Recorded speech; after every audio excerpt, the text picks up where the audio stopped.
दोस्तों, हम हर हफ्ते बड़ी मेहनत से आपके लिए एक दिल दहला देने वाली एनिमेटेड हॉरर स्टोरी बनाते हैं। तो अगर आप हमारी यानी खूनी मंडे चैनल की कहानियां एंजॉय कर रहे हैं तो हमारे चैनल को सब्सक्राइब कीजिए और हमारी लेटेस्ट वीडियोस की नोटिफिकेशन के लिए बेल आइकन दबाना मत भूलना।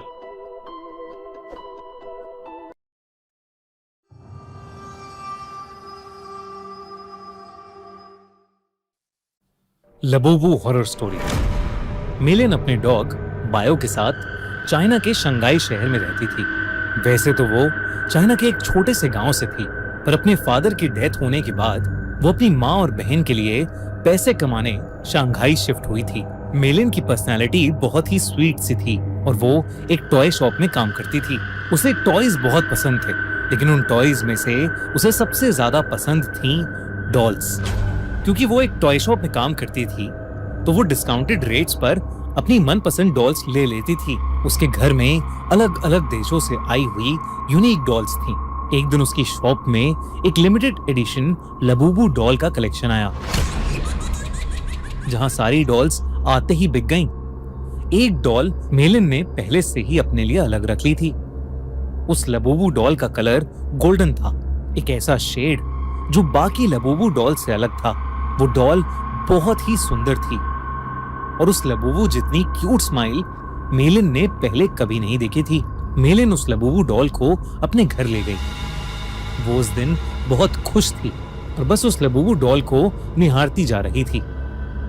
उस डॉल की प्यारी सी नीली आंखें, गोल्डन कलर का सुंदर सा फर, लंबे लंबे कान और प्यारी सी बड़े बड़े दांतों वाली स्माइल।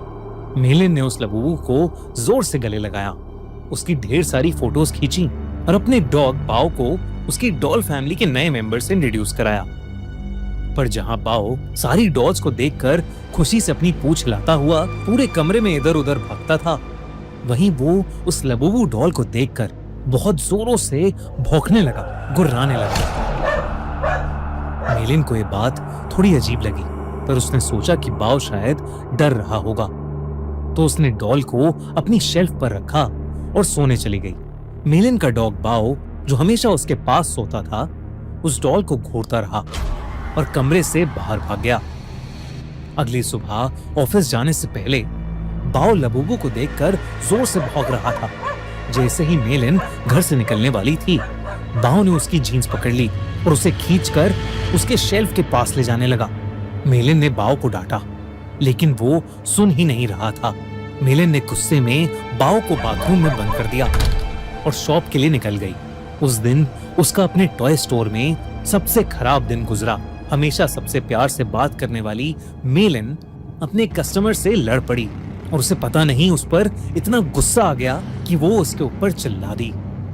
उसके बॉस ने उसी वक्त मेलिन को बहुत डांटा और उसे काम से निकाल दिया। मेलिन को कुछ समझ नहीं आया कि उसे अचानक इतना गुस्सा कैसे आ गया। वो रोते रोते वापस घर गई। उसने अपने बाथरूम का दरवाजा खोला। This is a true story. One night, 17 kids walked outside and they never came back. Matthew, where are you? A lot of people die in this story. In a lot of really weird ways. This is where the story really starts. और तभी बाओ जोर से भौंकने लगा, लेकिन रोती हुई मेलिन का चेहरा देखकर वो शांत हो गया और उसकी भी आंखों में आंसू आ गए। मेलिन उस रात जल्दी सो गई थी। सोते हुए उसे किसी की हंसी सुनाई दी, एक अजीब सी हंसी जो उसने कभी नहीं सुनी थी। तभी उसने देखा कि उसके कमरे के कोने में कोई खड़ा हुआ उसे घूर रहा है। अंधेरे की वजह से वो उसे ठीक से देख नहीं पा रही थी। उसने बिस्तर से उठकर देखा तो वहां कोई नहीं था, बस वहां वो लबूबू डॉल पड़ी थी, जिसे मेलिन ने वापस शेल्फ पर रख दिया और फिर से सोने चली गई। उस रात मेलिन को एक सपना आया जिसमें वो अपने कमरे में थी और वहां एक बहुत ही अजीब सा दिखने वाला जानवर जैसा कुछ था, जिसके बड़े बड़े नुकीले दांत थे, भयानक लंबे और दांतों से भी ज्यादा नुकीले नाखून थे और उसका पूरा शरीर लाल रंग का था। वो जगह जगह से सड़ रहा था। धीरे धीरे वो मेलिन के पास आ गया और उसका गला घोटने के लिए आगे बढ़ा। मेलिन डर के मारे जोर से चिल्लाई, पर वो जानवर उससे ज्यादा जोर से एक भयानक हंसी हंसने लगा और उसने अपने नुकीले पंजों से मेलिन पर अटैक कर दिया। डर के मारे मेलिन की आंख खुल गई, लेकिन तब उसने देखा कि वो लबूबू डॉल उसके ऊपर बैठी है। मेलिन की चीख निकल गई। उसकी चीख सुनकर उसका कुत्ता बाओ भागता हुआ कमरे में आ गया। मेलिन को समझ नहीं आया कि वो लबूबू डॉल जिसे उसने सोते हुए शेल्फ पर रखा था, वो उसके बेड पर कहां से आ गई। उसने ध्यान से उस डॉल को देखा तो वो डॉल अब पहले से ज्यादा हंस रही थी। मेलिन कुछ समझ पाती कि इससे पहले ही मेलिन के डॉग बाओ ने उस डॉल को अपने दांतों से खींचा और उसने उसके चिथड़े चिथड़े कर दिए। मेलिन पसीने से भीगी हुई थी और उसका सर दर्द से फट रहा था, इसलिए उसने बाओ को कुछ नहीं कहा। मेलिन ने उस लबूबू डॉल को डस्टबिन में डाला और बाओ को अपने पास बुलाकर फिर से सोने चली गई। जब वो सुबह उठी तो उसका सर पिछली रात से भी ज्यादा दर्द कर रहा था। साथ ही साथ उसके हाथों पर छोटे छोटे लाल दाने आ गए थे। बाओ भी कमरे में नहीं था। उसने बाओ को आवाज लगाई, पर उसको अपनी बात का कोई जवाब नहीं मिला। मेलिन हॉल में गई, लेकिन बाओ वहां भी नहीं था। वो पूरा घर ढूंढने लगी, लेकिन वो कहीं नहीं मिल रहा था। आखिर में वो अपने बाथरूम में गई। बाओ बाथरूम में भी नहीं था, लेकिन जब उसने अपना चेहरा शीशे में देखा तो उसका पूरा चेहरा उन छोटे छोटे लाल दानों से भर गया था। ऐसा लग रहा था कि जैसे किसी ने उसे काटा हो।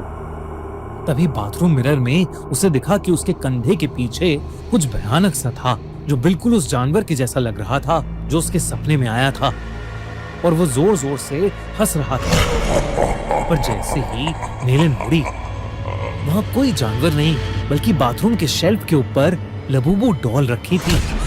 मेलिन को ये अपनी आंखों का धोखा लगा। उस लबूबू डॉल को तो उसके कुत्ते बाओ ने तहस नहस कर दिया था, तो अब वो डॉल वहां कैसे आ सकती थी। बल्कि अब उस डॉल के चेहरे की स्माइल एक प्यारी सी स्माइल से बदलकर एक बहुत भयानक हंसी में बदल चुकी थी।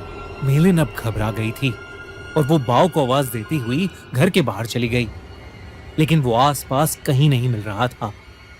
जब वो वापस घर में घुसी तो उसके होश उड़ गए। वो लबूबू डॉल अब किचन के सिंक के पास पहुंच गई थी। उस डॉल के हाथ और दांत लाल पड़े थे। जब मेलिन ने सिंक के नीचे देखा तो उसके रोंगटे खड़े हो गए।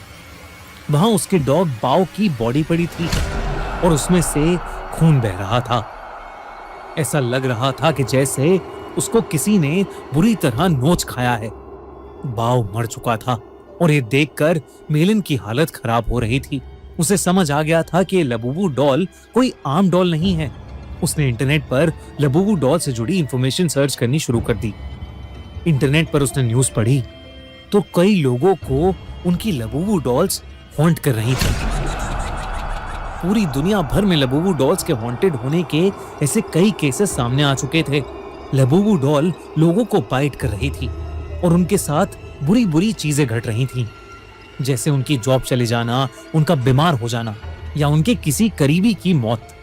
ये सब न्यूज़ पढ़कर मेलिन और ज्यादा डर गई थी। उसे समझ आ गया था कि उसकी लबूबू डॉल हॉन्टेड है।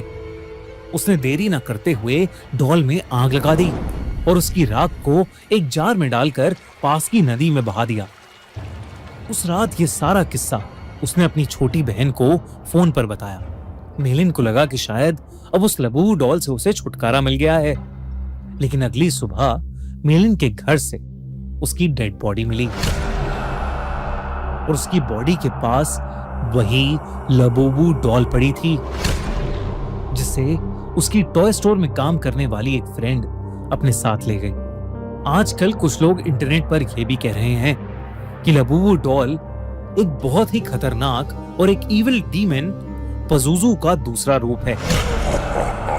कई कंट्रीज में इन्हीं इंसिडेंट्स के चलते लबूबू को बैन कर दिया गया है, तो कई जगह लबूबू पर प्रीस्ट ने एग्जॉर्सिज्म भी किए हैं। दोस्तों, आपको क्या लगता है, क्या लबूबू डॉल सच में कर्स्ड है? क्या उसमें सच में एक डीमन है या ये सब बस एक अफवाह है? हमें कमेंट्स में जरूर बताइए। दोस्तों पिछले साल हमने इंडिया का सबसे बड़ा हॉरर फेस्टिवल किया, हॉरर कॉन, और आपने हमें उसके लिए खूब सारा प्यार दिया, आप सपोर्ट किया, आप वहां आए, अपने फेवरेट हॉरर क्रिएटर्स से मिले, खूब सारी मस्ती करी, खूब सारे हॉरर गेम्स खेले, खूब सारे हॉरर विलन से मिले, हैलोवीन हम लोगों ने सबने साथ में मनाया। इस साल हम फिर से आपके लिए लेकर आए हैं हॉरर कॉन, जो कि होने वाला है पिछले साल से और भी बहुत ज्यादा बड़ा, क्योंकि इस साल हम पूरे 2 दिन तक हॉरर को सेलिब्रेट करेंगे। आपके फेवरेट हॉरर स्टोरी टेलर्स आएंगे, हम एक हॉरर की पार्टी करेंगे जहां हम नाचेंगे, गाएंगे, मस्ती करेंगे और खूब सारे मजे करेंगे। तो आओ हॉरर कॉन में 25 अक्टूबर और 26 अक्टूबर को हो रहा है NSIC ओखला दिल्ली में। और दोस्तों हॉरर कॉन के अपडेट्स के लिए हॉरर कॉन इंडिया का इंस्टाग्राम हैंडल अभी फॉलो कर लो, link in the pin comment. और अगर आपको हमारी कहानी पसंद आई तो सब्सक्राइब करिए खूनी मंडे को।